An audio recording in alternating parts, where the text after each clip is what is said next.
Ya, Assalamualaikum warahmatullahi wabarakatuh. Oke, untuk materi kali ini kita sudah masuk ke dalam TOEFL Written sebagai bagian dari Section 2 TOEFL Test. Oke, berbeda dari structure, jika structure Anda memilih satu jawaban benar dari 4 jawaban yang disediakan untuk mengisi titik-titik yang ada dalam soal, maka untuk written tetap ada 4 pilihan jawaban, tetapi Anda memilih salah satu yang salah. Artinya adalah Anda memilih jawaban di mana harusnya jawabannya tidak seperti itu bentuknya. Jadi dasarannya tetap sama ya. Jadi untuk written itu tetap berbicara tentang grammar atau tata bahasa sama seperti structure. Yang membedakan hanya tipe soalnya saja. Oke, itu adalah ciri khas dari written. Untuk skill yang pertama, strategi yang pertama adalah pastikan verb sesuai dengan subjeknya, terutama dalam frasa preposisi.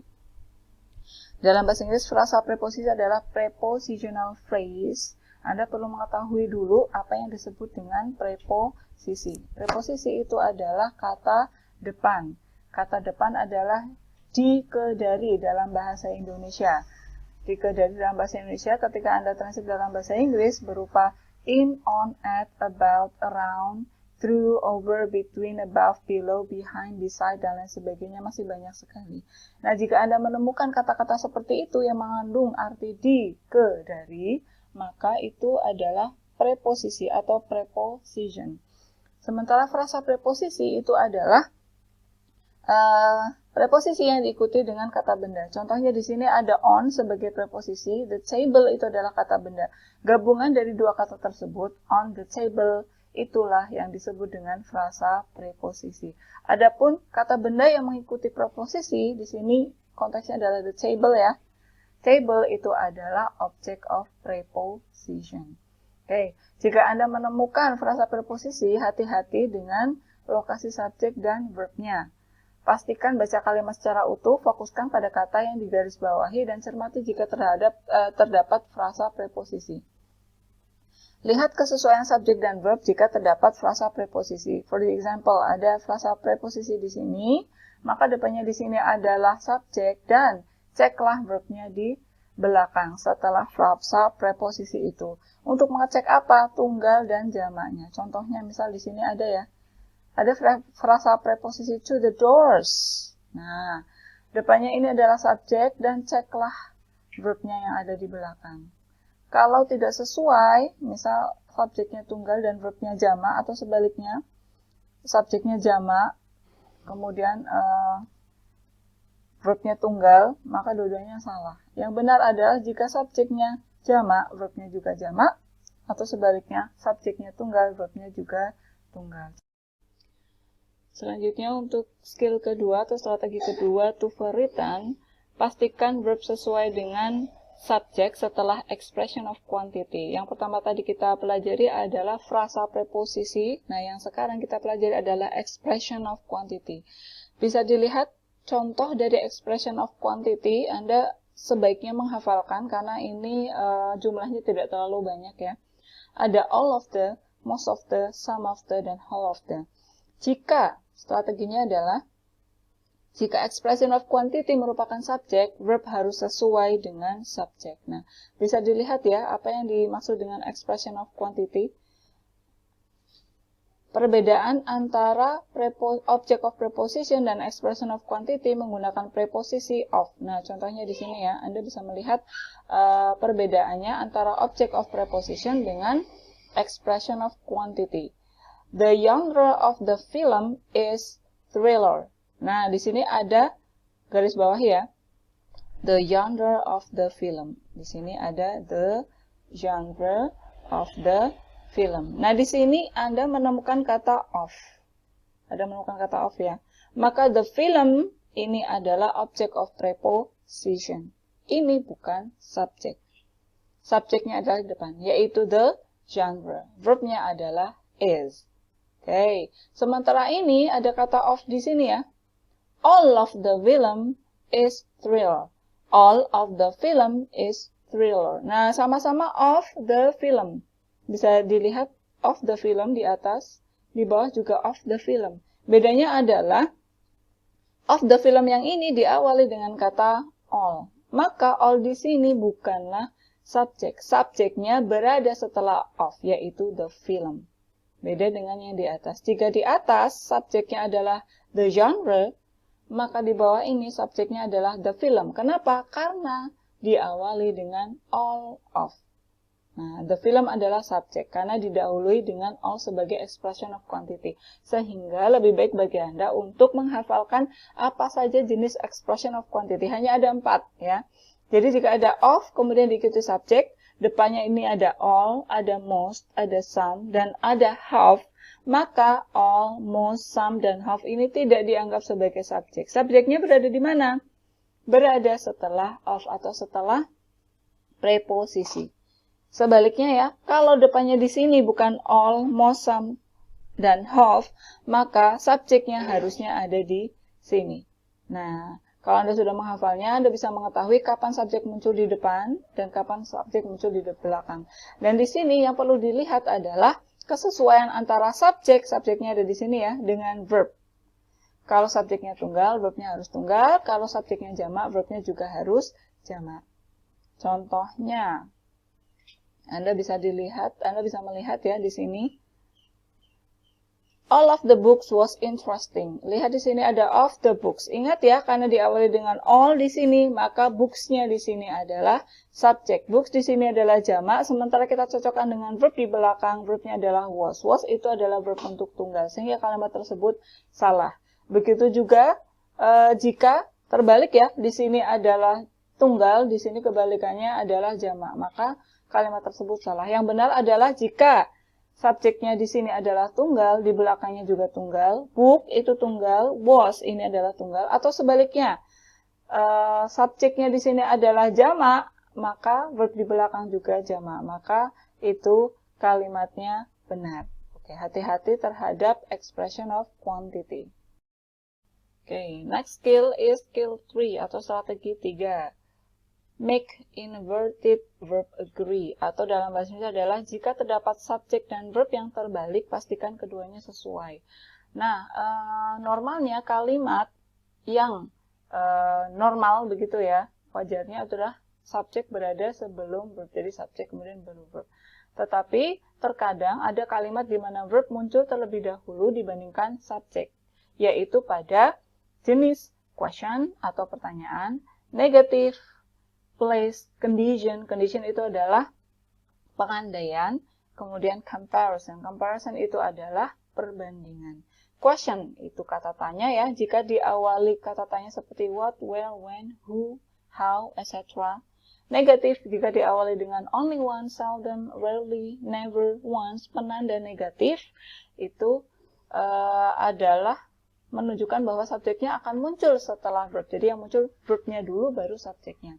Strategi yang bisa kita gunakan adalah kata kerjanya harus selalu sesuai dengan subjek, meskipun posisi subjek muncul setelah verb. Artinya adalah meskipun posisinya terbalik, verb duluan baru subjek, tapi tunggal dan jamaknya tetap tidak berubah. Contohnya, kesesuaian subjek atau verb jika posisinya terbalik. Jika ada penanda negatif, ada kalimat tanya, atau diawali dengan place, on, dan lain sebagainya ya, in, around, dan sebagainya. Kemudian muncul verb, nah jangan bingung subjeknya di mana, carilah subjeknya di belakang. Nah, ketika sudah ketemu subjeknya, Anda lihat kesesuaiannya. Apakah verb dan subjek tersebut sudah sesuai? Tunggal dengan tunggal, jamak dengan jamak. Contohnya, ini ya, ada behind the house. Behind the house ini adalah penanda place. Kemudian diikuti dengan were. Were ini adalah verb, sudah pasti karena itu masuk ke dalam to be. Nah, jangan bingung ya, subjeknya ada di mana? Apakah behind, apakah the house? Tentu tidak. Karena the house ini adalah object of preposition, behind ini adalah preposition. Jadi ini adalah prepositional phrase. Prepositional phrase ada muncul di dalam depan kalimat, bisa, maka subjeknya pasti muncul setelah verb. Nah, karena were ada di sini, kita cek kata di belakangnya. Ini pasti subjek. Nah, dicek ya. Subjeknya adalah the bicycle. Kemudian kita lihat kesesuaiannya. Were ini jamak, bicycle ini adalah tunggal, maka kalimat tersebut salah karena tidak sesuai. Di sini sama ya, behind the house, kemudian ketemu was itu adalah tunggal, bicycle ini adalah tunggal, maka kalimat tersebut benar. Behind the houses, di sini misalkan ya, ada houses, atasnya house dan houses, apakah berpengaruh? Tidak. Karena yang berpengaruh adalah subjek setelah verb. Jadi bukan ini yang berpengaruh, tetapi subjek setelah verb. Di sini ada were jamak, kemudian kita lihat subjek di belakangnya ada the bicycles jamak. Maka kalimat tersebut benar. Jadi hati-hati sekali lagi, jika subjek dan verbnya terbalik, verbnya lebih dulu muncul sebelum subjek, tetap tidak masalah karena yang perlu kita lihat adalah kesesuaian antara subjek dan verbnya. Next skill is skill 4. Pastikan verb sesuai dengan subjek setelah beberapa kata tertentu atau make verbs agree after certain words. Contoh kata tertentu yang dimaksud adalah ada any diikuti dengan body, one, thing, ada every diikuti dengan body, one, dan thing, ada no diikuti body, one, thing, some diikuti body, one, dan thing. Kemudian each diikuti noun dan every diikuti noun. Di sini ya bisa dilihat ya. Jika ada kata-kata seperti ini, maka Anda perlu mencermati ulang apa yang muncul sebelum dan sesudahnya. Meskipun kata-kata tersebut secara arti adalah jamak, namun secara gramatikal adalah bentuknya tunggal. Misalkan saya bilang, contohnya everybody. Everybody itu adalah semua orang. Semua orang kalau kita lihat maknanya banyak. Tetapi secara gramatikal, karena memakai kata every, secara gramatikal subjek tersebut dianggap tunggal. Oke, contohnya pembahasannya adalah kesesuaian subjek dan verb setelah kata tertentu. Some, any, every, dan no jika diikuti dengan body, one, thing, sama ya di sini ya. Somebody, someone, something. Anybody, anyone, anything. Everybody, everyone, everything. Nobody, no one, nothing. Nah, jika seperti itu maka subjeknya di sini dianggap tunggal. Otomatis kalau Anda mengecek verbnya juga harus tunggal. Berbeda dengan sebelumnya, serupa tetapi tidak sama ya. Jika each ini tidak ada each body atau each one atau each thing ya. Each ini harus diikuti dengan kata benda. Contohnya each student. Studentnya ini harus tunggal.